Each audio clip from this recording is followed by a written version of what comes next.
Our next talk is Hardness Against Linear Branching Programs and More by Ishan Chattopadhyay and Jyun Jie Liao, who is the speaker. Okay. Thanks for the introduction. So, hello everyone. I'm Jyun Jie Liao from Cornell University, and this is joint work with my advisor, Ishan Chattopadhyay. So, I'm sure everyone is very familiar with the decision tree model, but the decision tree model is very weak in the sense that it cannot even compute a parity function with sub-exponential size. So it's very natural to consider a generalization of it called parity decision trees, where we simply just allow the decision tree to make linear queries. And this model was first studied by Krishlevitz and Mansour, and it has recently received a lot of attention because of its connection to Fourier analysis and communication complexity. So another natural generalization of decision tree is read-once branching programs, which you might have seen in Salio's talk. And a branching program is basically just that we replace the tree in the decision tree with the deck so that we can now have different paths from the source that collide in some internal node, in the same internal node. And we will require the read-once property, which means like every source to sink path can only query each bit in the input at most once. But even with this read-once property, it's strong enough to compute the parity function, and it's also a central model in the small space determination context, as introduced by Salio at noon. Okay, so given this two natural generalization of decision trees, it's very natural to consider a model which actually combines these two generalizations together that is called linear branching programs. So this model was first studied by Griznov, Putlock, and Talabanfard in CCC 22, and it's basically just a branching programs that is able to make linear queries. But we would also like to enforce read-once property in this linear branching program. But the definition of read-once would be a little bit tricky. So the most natural definition will probably be we want every source to sink path to only make linearly independent queries. But for some technical reasons, we will consider a definition which is defined in GPT-22 called strongly read-once linear branching programs. So in the linear branching program, if we consider any vertex V in the program, and we can define a subspace pre-V to be the span of all the queries that is before V, like it's on any node that can connect to V. And similarly, we can define the space post-V to be the span of all the queries after V, including the query on the node V. So in the strongly read-once property, we will require that for every node V in this branching program, the subspace pre-V and post-V only have a trivial intersection at 0. So this might seem a little bit like too harsh, but it turns out that with this strongly read-once property, it's still strong enough to generalize both read-once branching programs and parity decision trees. And in fact, it's actually strictly stronger than both models in the sense that it has exponential separation from parity decision trees by considering the inner product function.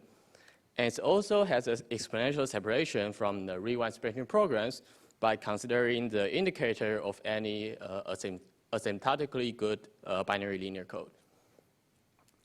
So given this, so for the rest of this talk, we will only focus on this strongly read-once definition. And with this like new strong model, it would be natural to consider the lower bound problems for these new models. So we will define the worst case hardness against a read-once linear branching program for a function f to be the minimum size of a linear branching program that can compute f. And similarly, we can consider the average case hardness, which is basically the minimum size of the linear branching program that can approximate the function with correlation at least epsilon. So the goal would be to construct an explicit function that is computable in polynomial time so that the worst case and average case hardness are as large as possible. And note that every function f would have a trivial linear branching program bound that is 2 to the n. So 2 to the n is basically the best possible bound we can hope for. And in the prior work, GPT-22, they also studied this problem, and they prove they construct an explicit function that has an exponential lower bound 2 to the n over 3. And their function can also have an average case lower bound, which has a square dependence on the correlation epsilon. And in this work, we improved the lower bound in both cases to almost optimal. Like for worst case, we get the 2 to the n minus tilde O log n bound, where the tilde is hiding some log factor. And then for the average case, we also get the 2 to the n minus poly log n bound, but at the cost that our lower bound can only work for polynomially small correlation instead of arbitrarily small correlation. And what we found even more interesting is the construction in GPT-22 is based on a new object called directional affine extractors. But in this work, we found that we can actually prove the lower bound against Reed-Wein's linear branching program using an object that is studied before called sum set extractors. And I also want to mention that subsequent to our work, for the average case lower bound, there's a recent work by Li and Zhong, which improved, not really improved, they also prove 2 to the n minus little n lower bound that can actually work for negligibly small error. So note that our result can only work for polynomially small correlation.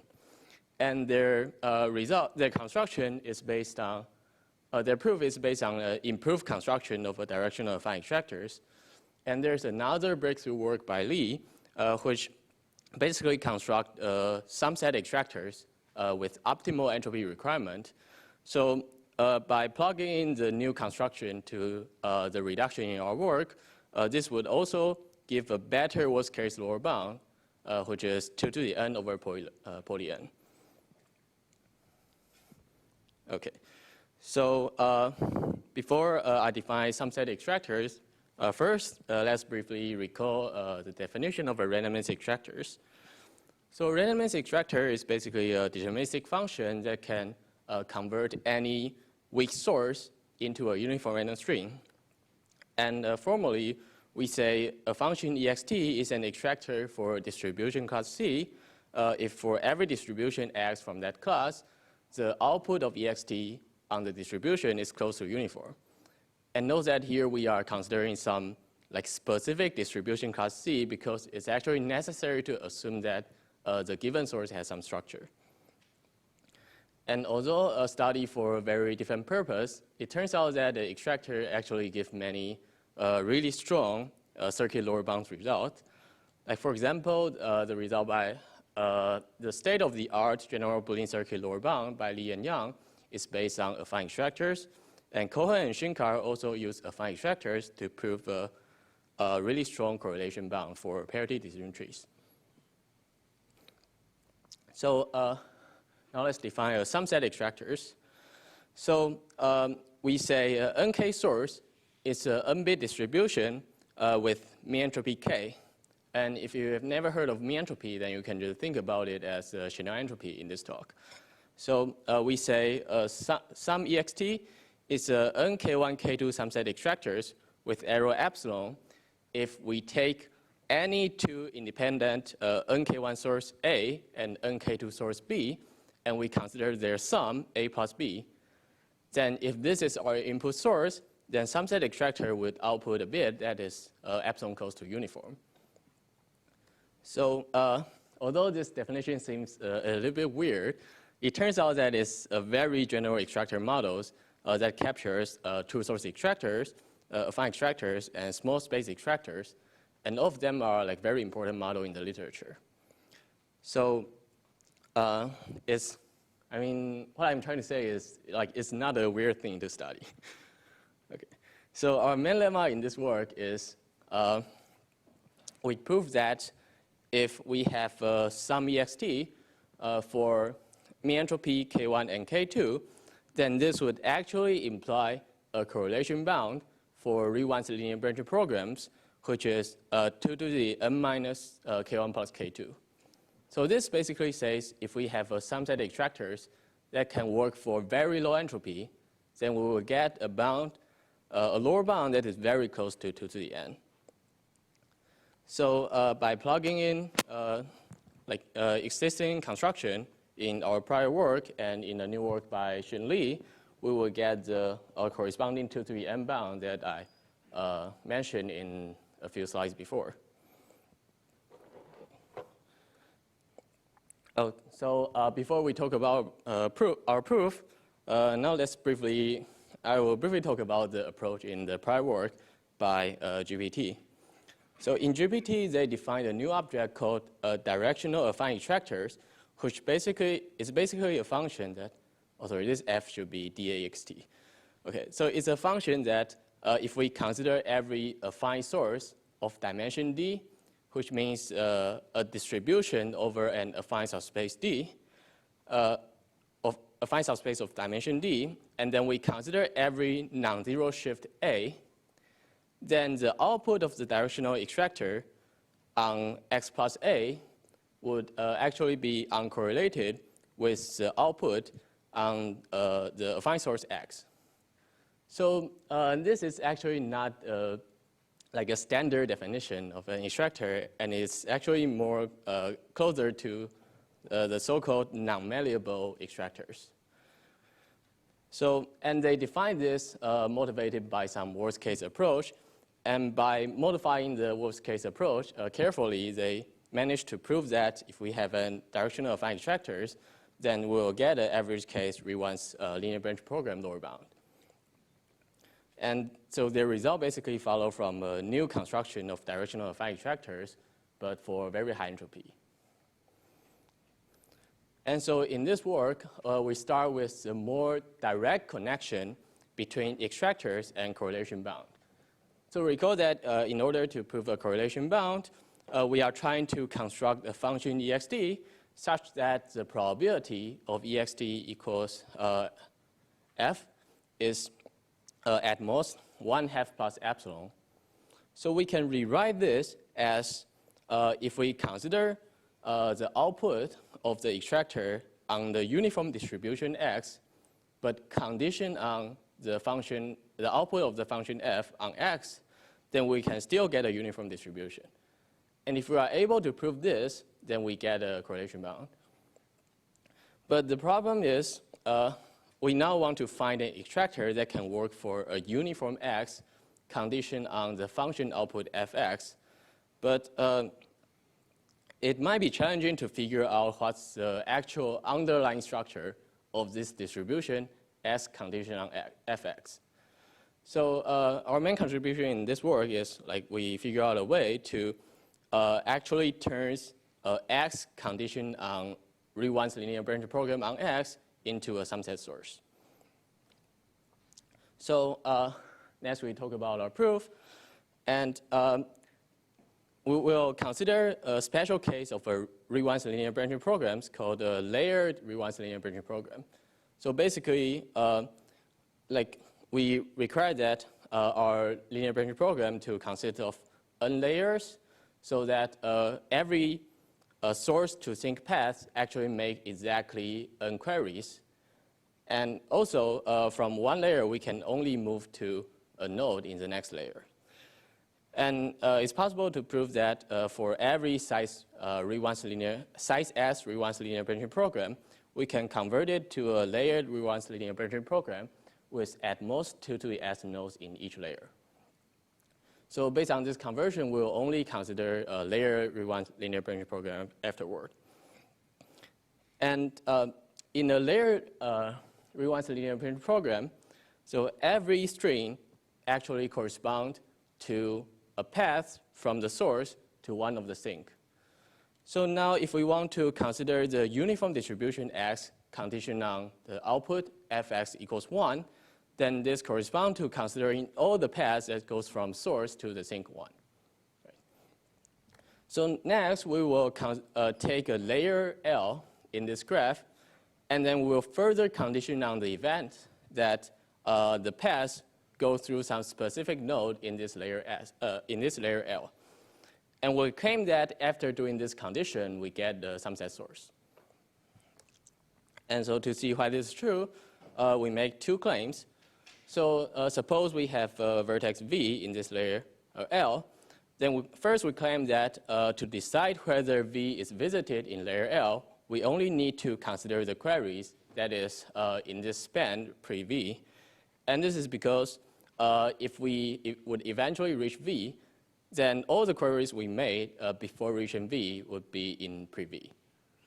But if we are not visiting V, then at some point we'll leave this pre-V area, but once we leave this pre-V area, all the queries afterward doesn't matter. So you also don't need to consider the query outside pre-V. And so the second claim is a condition on passing V. The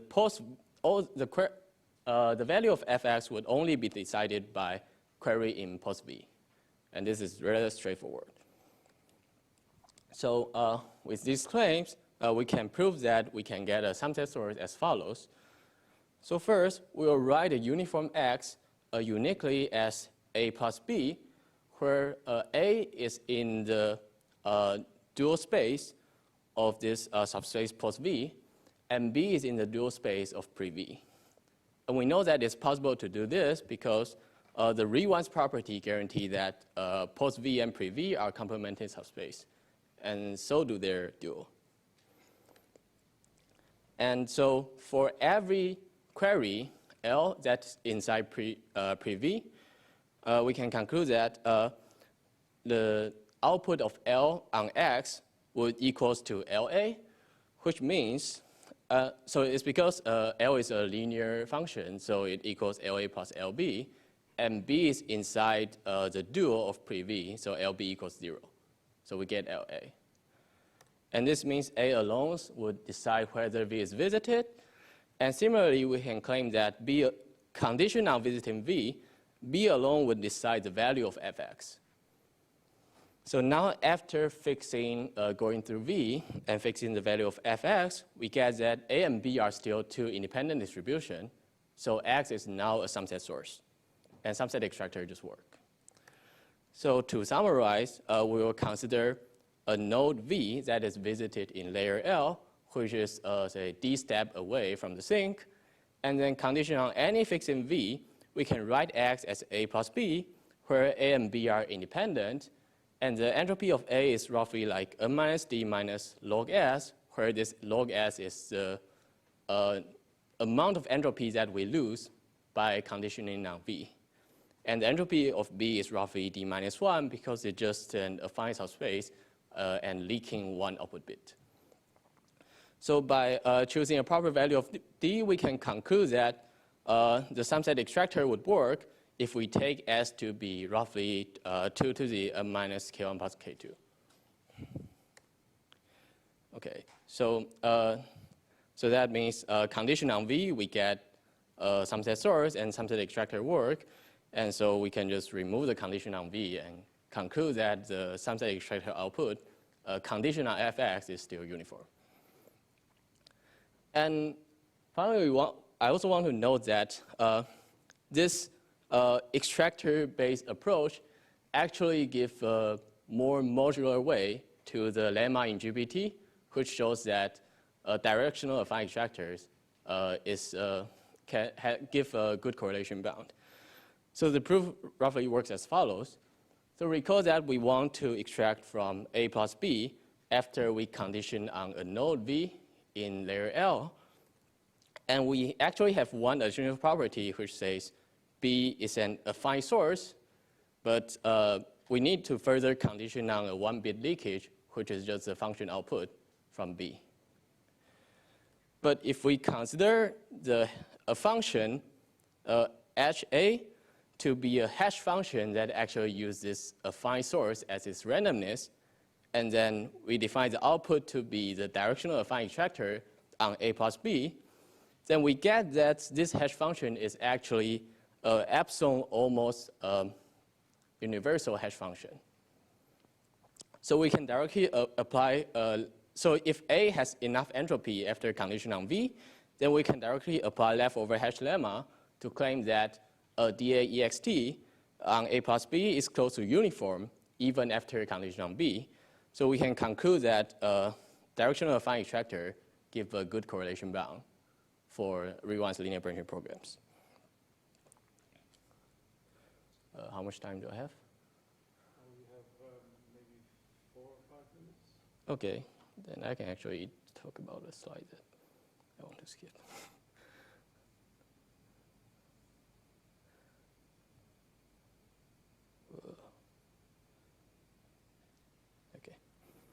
Okay, so finally, in this paper, we also studied the pseudo-randomness for Riemann linear branching programs, and we get some very weak, but the initial step in this direction.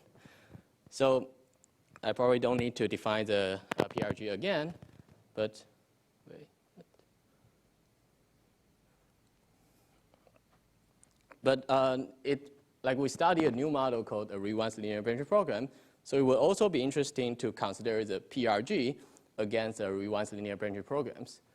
And it would also be interesting to consider even the oblivious special case where in a Riemann linear branching program, we can assume that in every step, we make the same linear queries to the input. Right? And this is highly non-trivial. And it's actually saying that if we can find such a PRG, then it's actually saying that we can find a PRG such that any rotation of the PRG would fool oblivious, like the standard order Riemann branching programs. And it's a more general version of object of a PRG against unordered branching programs, which have also been studied a lot in the literature. But it seems like the existing construction of the unordered Riemann branching program doesn't seem to work. So we would like to find any explicit construction with C length non-trivial, like less than n would be good.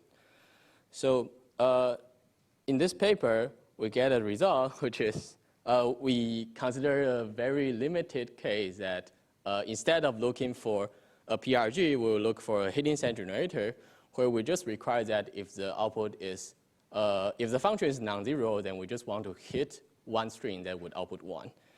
And we also consider a special case that is the Riemann linear branching program is regular and have very small width that is less than log n. And after making all these restrictions, we are able to construct a hidden set generator with C length roughly 1 minus 2 to the minus Wn. And what we find interesting is this construction is actually based on a problem called rank R Kakeya set.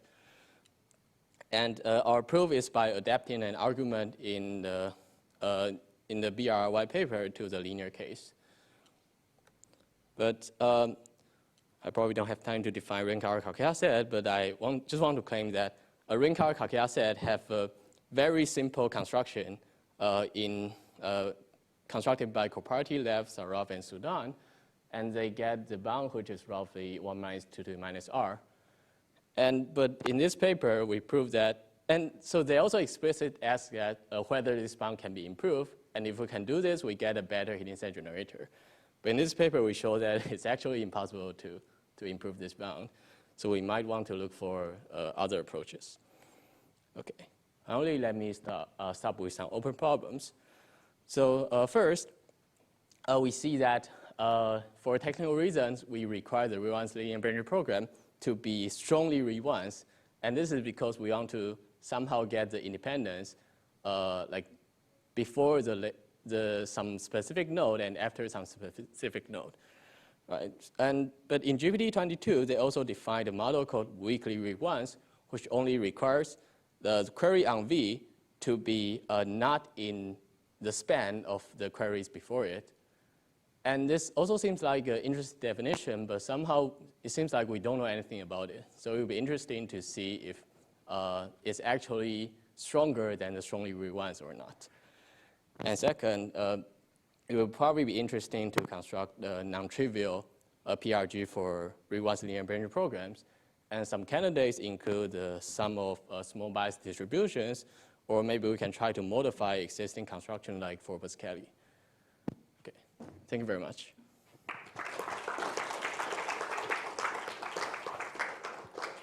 Questions? So I'm not familiar with subset extractors. What are the best parameters we know how to construct? And also, I was staring at your slides, and in my head, I can't show they exist. Is it trivial to show they exist? Oh, so it's funny that it's actually non-trivial to show that a subset extractor exists. Okay. And so, I mean, in all the previous papers about subset extractors, we all claim that it's not clear whether random function is a subset extractors. Yeah.